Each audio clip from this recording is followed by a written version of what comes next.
Now, describe for us, if you can, the date coming home or knowing you was about to get out. What was that like for you? No feeling like that in the world, bro. No feeling like that in the world. So like I could have actually got out in 5 years, but due to prison activity, I was, always in the box and spending time in the box. I wound up having to do 10, which was my CR date, my conditional release. So I went to 3 boards. I went to 3 parole boards and got hit every time. Like, nope, we're not letting you out. Nope, we're not letting you out. So your conditional release date is a date that they have to let you out. So I had a 5 to 15, so 10 years was my conditional release date. They had to let me out. Like, it's my conditional release. And the feeling of knowing you going home is just like the most ultimate high ever. Is like no feeling compares to that. Like, it's intoxicating. So, going home, I'm assuming like going home, you're excited to go home, but I'm pretty sure it's probably people there that you leaving that you built a bond with, because like you always say all the time, when you in jail, you build some of the strongest bonds in prison. You do. Outside of even closer than your family members. You do. Because y'all going through a certain level of struggle that together that, family members can't even understand. Like, you going through a level of struggle. You going through times when, y'all gotta hold each other down back to back. You going through times when, man, my girl left me, bro. You talking to your dog and you got somebody you could talk to and vent to. You know what I mean? Yo, why you think she doing like that? Why you going through so many different things, and he's going through that in front of you the same way. So that bond, y'all eating together, y'all you learn community a lot more, right? You sharing things. It's a brotherhood that was built. My guy Hustle Hard Gotti, man. Like, we start Hustle Hard Gotti. We hustle hard. Like, I came up with the name Hustle Hard while I was still in prison, and I would go to him and be like, "Yo, bro, what you think? I could do it?" I'm telling him my little raps and, yo, I got this plan. And when I think about that, and I think about how far-fetched the idea of becoming an artist was, and how he would listen to my shit, like, he would listen to me, man, like, talking his head off, man. That was your first fan? Not so much of a fan, but he was a supporter. He supported me. I mean, it was others too, but I would go to him in particular because he just looked and felt like New York. Right? He hadn't been in jail as long as I had. So when he had all the pictures and him in his motorcycle and him in the cars and his jewelry, and I'm just like, damn. How is it now? Yeah, that's what they doing. Yeah, and so but that camaraderie that you build is it's a real thing. It's a real thing. And then having to leave guys like him and go home, it's bittersweet. Yeah, it's bittersweet. It is. But you leaving in the best interest of putting on, and like, yo, I'm gonna send you flicks. Write you, we gonna do it up. Like, I'm gonna send you flicks. I'm gonna do whatever, I'm gonna do what I can for you when I get in position. So you wanna be able to be the real nigga, by your guys at the same time. But that we just can't all stay here. Not at all. This is not the plan. And on a vice versa, being in there and watching so many people leave, you just like, damn, bro, I wish I was you. Man, whoa. Wow. I wish I was you. It still give me butterflies, man. Right? When your dog is, his last night, and y'all in there talking, and he like, yeah, he got his hair cut, and he just looking at him like, yo, you about to be in New York tomorrow. He done gave all his property to you. Yeah, you gave his property away. He You know, he just like, yeah, you see it in him. It's just something in his eyes is different. Mm-hmm. And then you know that's that sadness because you like you want to be where he's at. Mm-hmm. Mm-hmm. You know, the guy you speak about, how much time did he have? But you my man Gotti? Yeah. What Gotti had? Gotti had what, 6? Okay. I think. So he home now? Yeah, he been home. I shout out to him. He been with me every step of the way, man. Oh, that's what's up. Yeah. Is it rewind? Is it because you know a lot of times you be in jail, you meet some people that at the time they may be successful, may not be successful.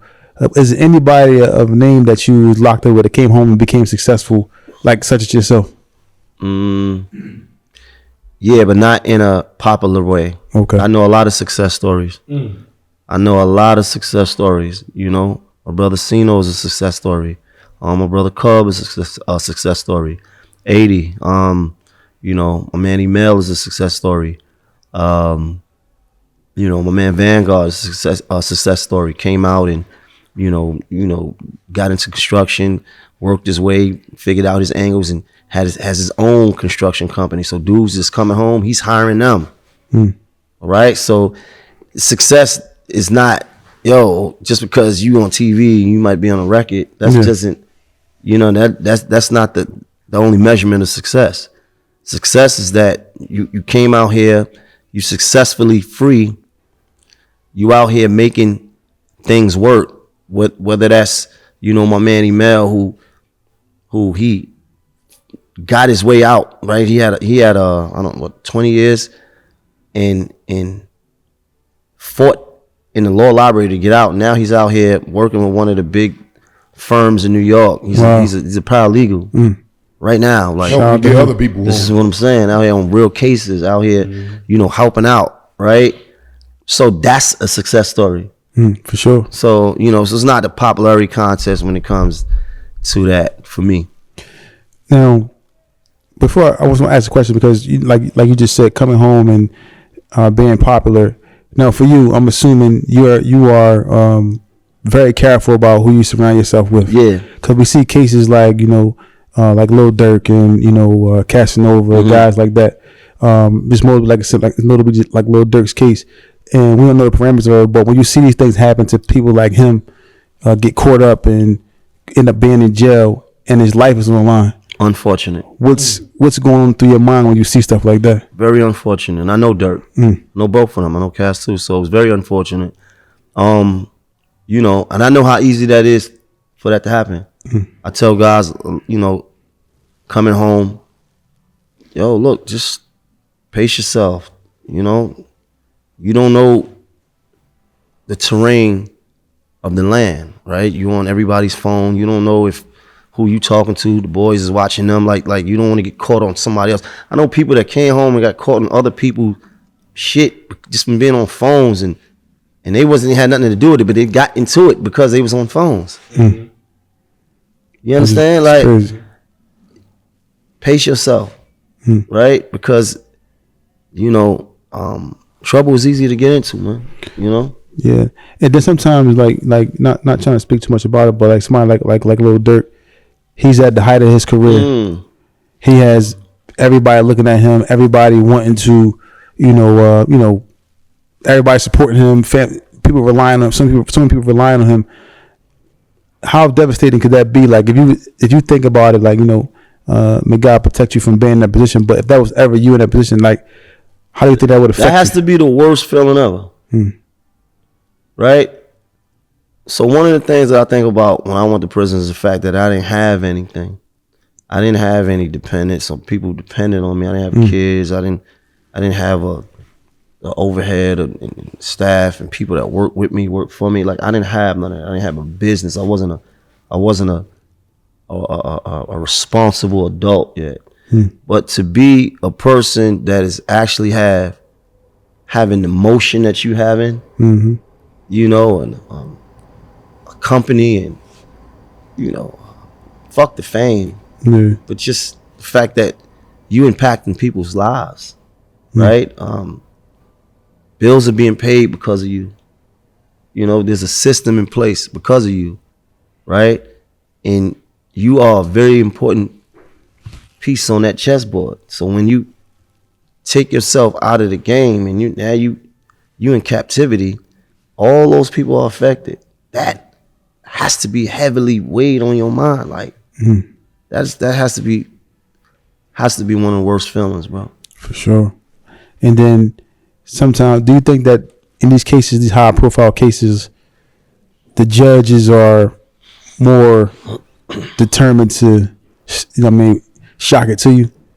I be feeling like, man, nowadays, the way that these people look at rappers is no different than they look at, a street dude. Like they kind of lump it all together now. Like, oh, you're a rapper? Oh, so you're a gangbanger? You're a fucking killer? You're a fucking shooter? They You're guilty already. Even before you even found good. Right. So I think they kind of look at it all the same now, because if you're a rapper, you probably have some type of gang affiliation, right? You probably come from some sort of violent background or criminal history. So yeah, it's I think from a judge's perspective, I don't know if that works. I don't from what I've been hearing about his case, I don't think it's as bad as the media have been portraying, and I don't really know. I'm just catching pieces here and there, Yeah. Well, man, for sure, man. Hopefully Durk makes it out of that situation, man. But